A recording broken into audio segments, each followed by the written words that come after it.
Thanks for having me, and thank you guys for coming this Saturday morning. So my name is Chris, and I run this company called UCOT. And think of UCOT as a hospital.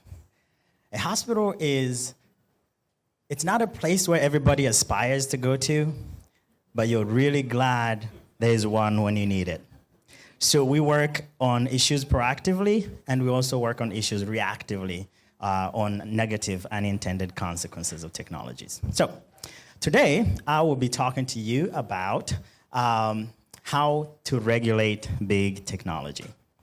Now, I see some of you may be rolling your eyes right now. Okay, good luck doing that.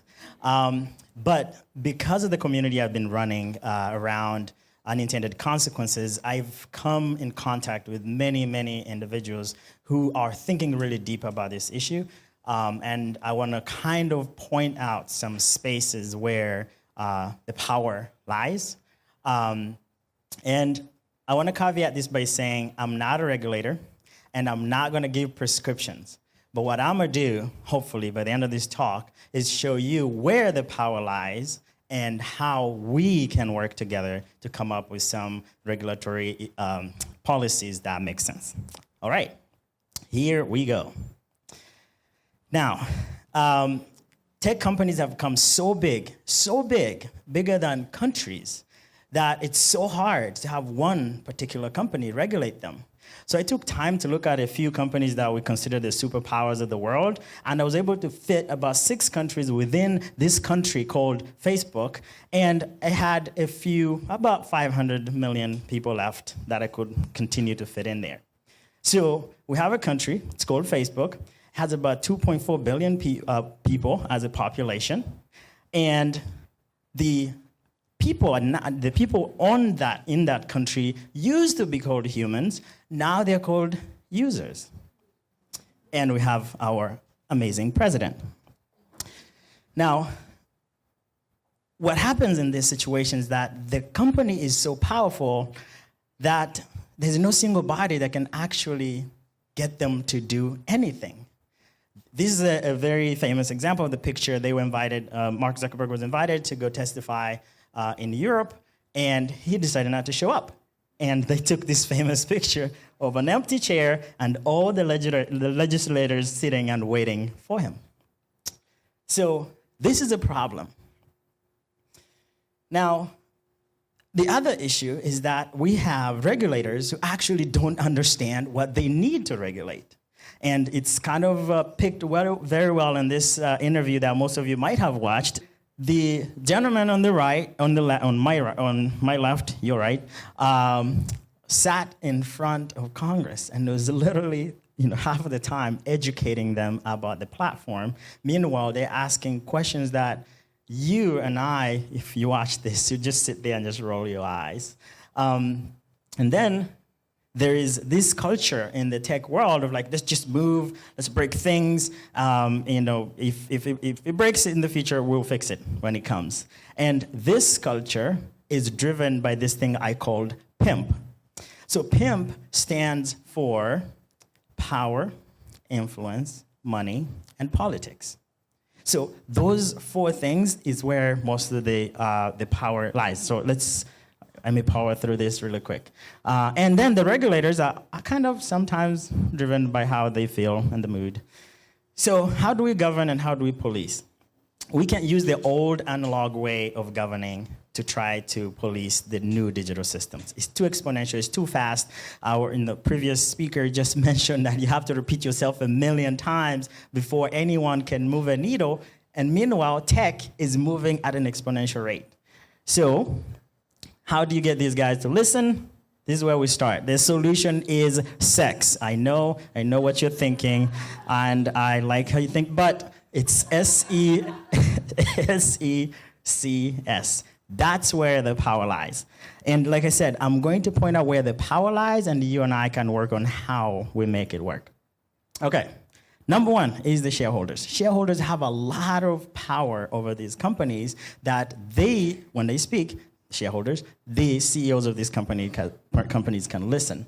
We've seen it in an example here where a CEO was fired, another one another attempt to fire a CEO, which was successful but did not work, is because the one person, Mark Zuckerberg, has a lot of control over the company that he said, you guys take a hike.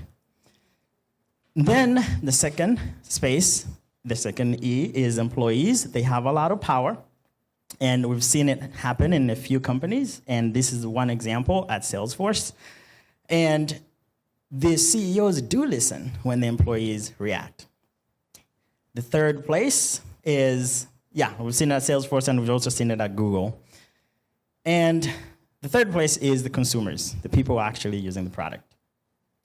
So there's a few famous examples. The top three kind of worked, but didn't work quite well. But Netflix, at one point, decided they want to increase their fees from $6 to a certain number. And there was a big backlash, and people fought against this, and Netflix had to reverse the decision because consumers have power. The second famous example is Kickstarter would help people, there's a company called Pebble Watches. They raised over $10 million to create these watches, and then they did not deliver on time. And then there was a huge backlash, and Kickstarter had to famously come up with a line saying, we are not a store. You just gotta go blame that company. People have power. So the secret is in sex. I do not have the answers of how we're going to make it happen, but this is pointing out where the power is, so you and I can think through the places where we can come up with solutions. So, final thoughts. Policy, the way it's working today, was designed for products when there was mostly analog work, where we say, well, we want to go to the moon, and then somebody got to come up with the idea. Sorry, terrible timing. Someone has to come up with the budget. So we say we're going to go to the moon. We come up with a budget. A bunch of people have to vote on it, and then we go to the moon. Today, the people who are driving innovation are the people with the most amount of money and the most amount of data. The old way of regulating, definitely not going to work. And then we live in the world of self-sufficiency and optimization. We look at it as a religion. And 100 years from now, we may have a world that is well optimized and works for everybody, or we may not have any world left to optimize. And lastly, we need to get out of ourselves and flip this idea of me. And when you flip me, it becomes we, whereby we actually care about each other versus us, like looking at ourselves and focusing on our own self-interests. Okay, I'll conclude with this thought. Once upon a time, there was a forest. And the forest kept shrinking. But the trees kept voting for the axe, thinking it's one of them because of its wooden handle. Thank you very much.